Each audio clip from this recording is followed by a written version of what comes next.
तो नमस्कार दोस्तों, स्वागत है आप सभी का एक नए वीडियो में। तो दोस्तों आज हम माध्यमिक परीक्षा 2023 मॉडल प्रश्न पत्र कक्षा 10 जो संस्कृत का मॉडल पेपर है वो हल करेंगे। तो दोस्तों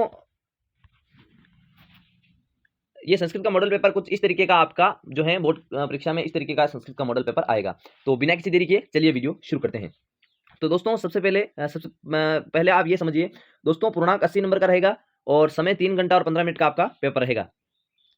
अब दोस्तों प्रश्न पत्र की बात करें तो दोस्तों सबसे पहला प्रश्न आपको एक पठित गद्यांश दिया हुआ होगा, उसका हिंदी अनुवाद पूछा जाएगा। तो दोस्तों यहाँ अथवा दे रखा है, यानी दोस्तों इन दोनों में से आपको एक करना है, चाहे ये करो चाहे ये करो, इन दोनों में से एक आपको करना पड़ेगा।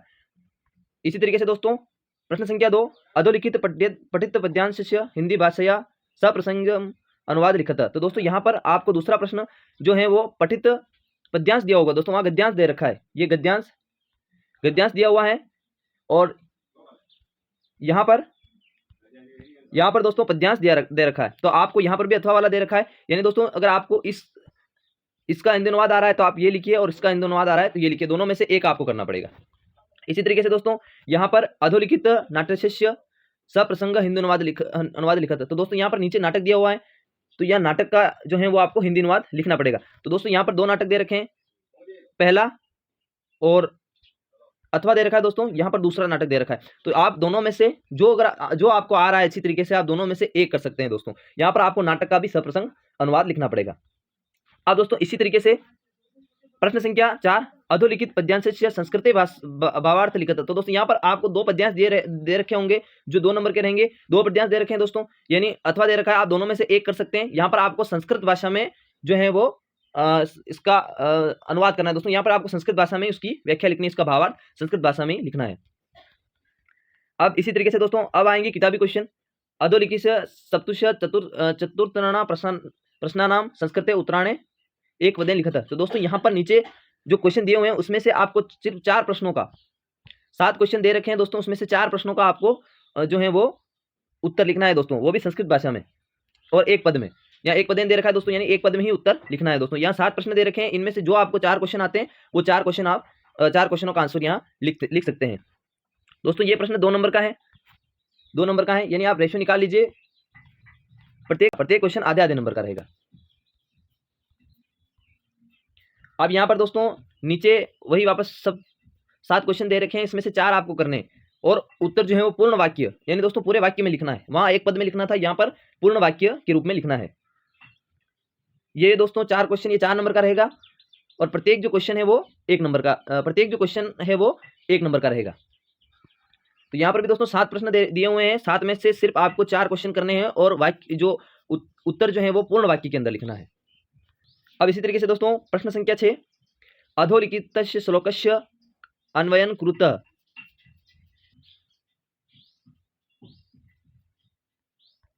तो दोस्तों अधोलिखित अन्वयम कुरुत, यहाँ अन्वयम जो है अन्वयम करना, यानी दोस्तों इसको सही क्रम से आपको बताना है दोस्तों। इसी तरीके से दोस्तों प्रश्न संख्या 7, अधोलिखित वाक्येषु रेखांकित पद मादृत्य प्रश्न निर्माण कुरुत। दोस्तों यहाँ पर उत्तर दे रखा है दोस्तों, यहाँ पर जो ये रेखांकित शब्द है यहाँ पर आपको एक ऐसा शब्द लगाना है जिससे इसका प्रश्न निर्माण हो जाए। तो दोस्तों उत्तर दे रखा है, आपको इस उत्तर से प्रश्न निर्माण करना है। जो प्रत्येक क्वेश्चन है, या 3 क्वेश्चन दे रखे हैं दोस्तों, तो प्रत्येक क्वेश्चन 1-1 नंबर का है और पूरा जो क्वेश्चन है वो 3 नंबर का है। इसी तरीके से दोस्तों प्रश्न संख्या 8, जननी तुल्यवत्सा इति कथाया सार हिंदी भाषा लिखते। तो दोस्तों यहाँ जननी तुल्यवत्सा नामक एक जो कथा है वो आपकी दे रखी होगी, उसका जो है आपको हिंदी अनुवाद दोस्तों जो है वो लिखना है। तो इसी तरीके से दोस्तों प्रश्न संख्या 9, अधोलिखित वाक्येषु रेखांकित पदानाम प्रसंगानुकूल उचितार्थ चित्वा। तो दोस्तों यहाँ पर जो है प्रसंग दिए हुए हैं और नीचे जो है इसका अर्थ दे रखा है, आपको कौन सा अर्थ यहाँ पर सटीक बैठेगा उसका अर्थ आपको यहाँ लिखना है।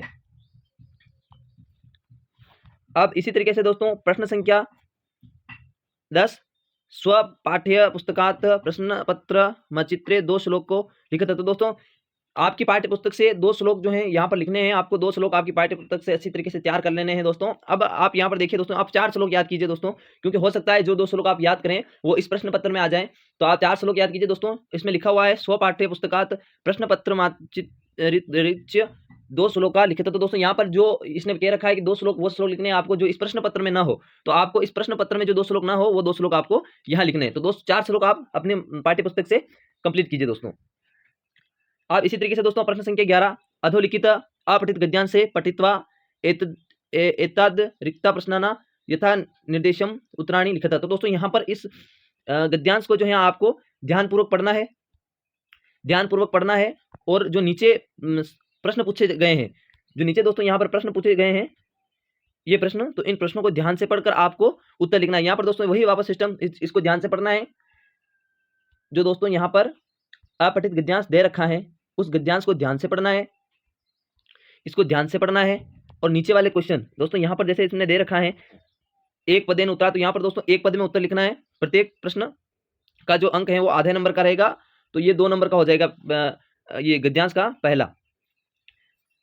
अब दोस्तों यहाँ पर आपको एक पद के अंदर लिखना है, पूर्ण वाक्य के अंदर लिखना है इसको। ये एक प्रश्न, 3 प्रश्न है और एक प्रश्न प्रत्येक 1 नंबर का रहेगा। इसी तरीके से दोस्तों किमर्थ पुस्तकालय महत्वपूर्ण स्थान वर्तते, तो ये भी दोस्तों ये आपको ध्यानपूर्वक पढ़ना है। और जो ऊपर दिए हुए जो गद्यांश है इसको ध्यान से पढ़ना है और इसके आंसर इसी में मिलेंगे दोस्तों। इसके जो आंसर हैं वो, इन सब के जो आंसर हैं वो इसी में मिलेंगे, तो इसको ध्यान से पढ़ना है आपको। अब इसी तरीके से दोस्तों खंड स का 12वां क्वेश्चन, अधोलिखित पदयस्य संधि विच्छेद कृत्वा संधे नामापि लिखित। तो दोस्तों यहाँ पर जो 2 शब्द जो दे रखे हैं यहाँ पर, इनका आपको संधि विच्छेद करना है और संधि विच्छेद करने के साथ साथ इसमें किस तरह की संधि है उस संधि का नाम भी यहाँ लिखना है। अब दोस्तों यहाँ पर नीचे प्रश्न संख्या 13, अधोलिखित पदयो संधि विच्छेद कृत्वा संधे नामानि लिखित। तो यहाँ दोस्तों संधि विच्छेद कर रखी है, इसको सही रूप से आपको लिखना है और इसमें कौन सी संधि यहाँ हो रही है उस संधि का नाम यहाँ लिखना है। अब प्रश्न संख्या 14, अधोलिखित रेखांकित पदेषु समस्त पदानां विग्रह अथवा विग्रह पदाना समस्त कृत्वा। तो दोस्तों यहाँ पर रेखांकित किया हुआ है, ये रेखांकित कर रखा है दोस्तों। यहाँ पर आपको जो है वो समस्त पदानाम, यानी दोस्तों यहाँ पर आपको समास विग्रह करना है और उस समास विग्रह को के अंदर कौन सा समास इस्तेमाल हो रहा है उस समास का नाम लिखना है।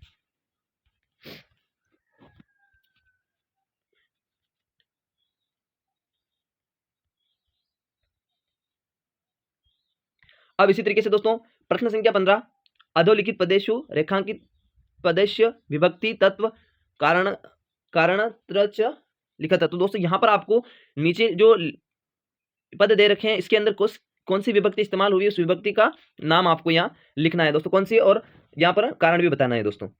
इसी तरीके से दोस्तों प्रश्न संख्या 16, कोष्टके पदे प्रदत्त प्रकृति प्रत्ययाभ्या पदम निर्माणे वाक्य पूर्णतः रेखांकित पद प्रथकम कृत्वा च लिखित। तो दोस्तों यहाँ पर आपको प्रकृति और प्रत्यय, यहाँ पर दोस्तों प्रत्यय पद आपको बताना है, प्रत्यय पद यहाँ निर्माण करना है दोस्तों और उसको वाक्य को पूर्ण करना है। यहाँ जो नीचे दिया हुआ है उसका प्रत्यय पद कंप्लीट करके इस वाक्य को पूर्ण करना है दोस्तों। अब इसी तरीके से दोस्तों प्रश्न संख्या 17, मंजुषाया प्रदत्ते अव्यय पदे रिक्त स्थानानि पूर्ति। यहाँ दोस्तों अव्यय पद दे रखा है, अब उचित अव्यय पद का प्रयोग करते हुए इन रिक्त स्थानों की आपको पूर्ति करनी है दोस्तों। अब इसी तरीके से दोस्तों प्रश्न संख्या 18, अधोलिखित पदयो उपसर्ग शब्द च पृथक कृत्वा लिखित। तो दोस्तों यहाँ पर आपको जो शब्द दे रखे हैं इसमें कौन सा उपसर्ग है वो उपसर्ग आपको बताना है। तो दोस्तों आप स्पष्ट कीजिए दोस्तों, समझिए उपसर्ग और प्रत्यय के अंदर क्या अंतर होता है। दोस्तों उपसर्ग वह शब्द होते हैं जो शब्द के आगे लिखकर उसके अर्थ में परिवर्तन करते हैं और प्रत्यय वे शब्द होते हैं जो शब्द के पीछे लगकर उसके अर्थ में परिवर्तन करते हैं। अब इसी तरीके से दोस्तों प्रश्न संख्या 19, कोष्टकेषु तदेषु पदेषु यथा निर्दिष्ट विभक्ति प्रमुज्य लिखित स्थानानि पूर्णते। तो यहाँ पर दोस्तों कोष्टक के अंदर जो है वो विभक्ति दे रखी है, इसका उचित प्रयोग करते हुए जो तत् की शब्दस्य पुल्लिंग चतुर्थ विभक्ति, यहाँ पर दोस्तों चतुर्थ विभक्ति यहाँ पर तत् की लिखनी है। इसी तरीके से अस्मत् की तृतीया, तो यहाँ पर दोस्तों उचित इस करके यहाँ पर इस स्थान की पूर्ति आपको करनी है। अब इसी तरीके से दोस्तों प्रश्न संख्या 20, कोष्टकेषु ददेषु धातुषु निर्देशानुसार परिवर्तनम विधायक रिक्तान पूर्ति। तो दोस्तों यहाँ पर आपको नीचे ये धातु दे रखी है, अब यहाँ नीचे यहाँ पर निर्देश भी दे रखे हैं, तो आपको उचित निर्देशों का प्रयोग करते हुए इन रिक्त स्थानों की यहाँ से पूर्ति करनी है। इसी तरीके से दोस्तों प्रश्न संख्या 21 अधोलिखित तो संख्यावाची शब्दों संस्कृत लिखित। तो दोस्तों यहाँ पर नीचे शब्द दिए हुए हैं 117 और 521, यहाँ इसको आपको संस्कृत भाषा के अंदर लिखना है। अब दोस्तों खंड द का पहला क्वेश्चन दोस्तों, सॉरी खंड द का 22वां क्वेश्चन। तो यहाँ पर दोस्तों खंड द दे रखा है, यहाँ पर आपको भवानाया राजकीय आदर्श उच्च माध्यमिक विद्यालय कंचनपुरस्य 10वीं कक्षा छात्राया राकेश अस्ति भवतः पिता अतीत्व निर्दयन अस्ति स्वयं स्वशिष्य प्रधानाचार्य शुल्क मुक्त्यर्थम एक प्रार्थना पत्र लिखे। तो दोस्तों यहाँ पर आपको शुल्क माफी का एक संस्कृत के अंदर प्रार्थना पत्र लिखना है। आपके पिता जो हैं वो निर्धन है, आपके पिताजी, आप 10वीं क्लास, आप अपने आप को राजकीय आदर्श उच्च माध्यमिक विद्यालय कंचनपुरा का मानते हुए 10वीं कक्षा के छात्र हैं। आपको अपने आप को राकेश मानना है और आपके पिताजी हैं वो गरीब हैं और आप अपने प्रधानाचार्य को एक शुल्क मुक्ति की एक आपको जो है वो प्रार्थना पत्र यहाँ लिखना है। अब दोस्तों भगवान दीपक यहाँ पर अगर अथवा दे रखा है दोस्तों, अगर आपको ये नहीं आता तो आप नीचे वाला क्वेश्चन कर सकते हैं।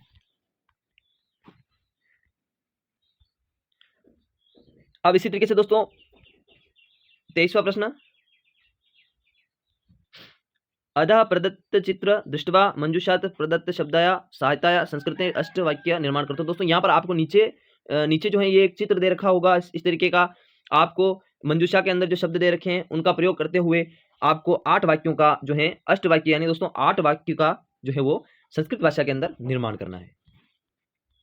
अब दोस्तों इसी तरीके से प्रश्न संख्या 24, अधोलिखितेषु वाक्येषु केषांचन चतुर्थ वाक्याना संस्कृत भाषाया अनुवाद करोति। दोस्तों यहाँ पर 6 वाक्य दे रखे हैं, इसमें से सिर्फ 4 वाक्यों का आपको संस्कृत भाषा के अंदर अनुवाद करना है दोस्तों। यहाँ हिंदी में दे रखा है, इसको आपको जो है वो संस्कृत भाषा के अंदर लिखना है। इसी तरीके से दोस्तों प्रश्न संख्या 25, कर्म रहितानां षडेष वाक्यानां कर्म पूर्वः संयोजक कुरुते। तो दोस्तों यहाँ पर ये जो वाक्य हैं ये कर्म से नहीं है, आपको इसको कर्म से लिखना है, कर्म से जमाना है दोस्तों।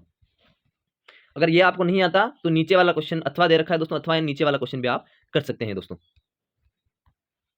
तो इस प्रश्न पत्र में थे कुल 25 प्रश्न। आई होप दोस्तों ये वीडियो आपको समझ में आया होगा, समझ में आया है तो लाइक कीजिए, चैनल को सब्सक्राइब कीजिए। तो दोस्तों इसी तरीके से हम अच्छे वीडियो आपके लिए लाते रहेंगे और बोर्ड परीक्षा से पूर्व आपके लगभग सभी पेपरों को हम यहाँ एक बार अपलोड करेंगे। तो दोस्तों यहाँ पर मैं पेपर आपको समझाता हूँ कि किस तरीके का पेपर आएगा। तो दोस्तों ये माध्यमिक शिक्षा परीक्षा 2023 का जो दोस्तों माध्यमिक शिक्षा द्वारा जारी किया गया है, तो यहाँ पर आप मान के चलिए कुछ इसी तरीके का आपका पेपर आएगा। आई होप दोस्तों ये वीडियो आपको समझ में आया होगा, समझ में आया तो चैनल को सब्सक्राइब कीजिए, वीडियो लाइक कीजिए। धन्यवाद दोस्तों, मिलते हैं नेक्स्ट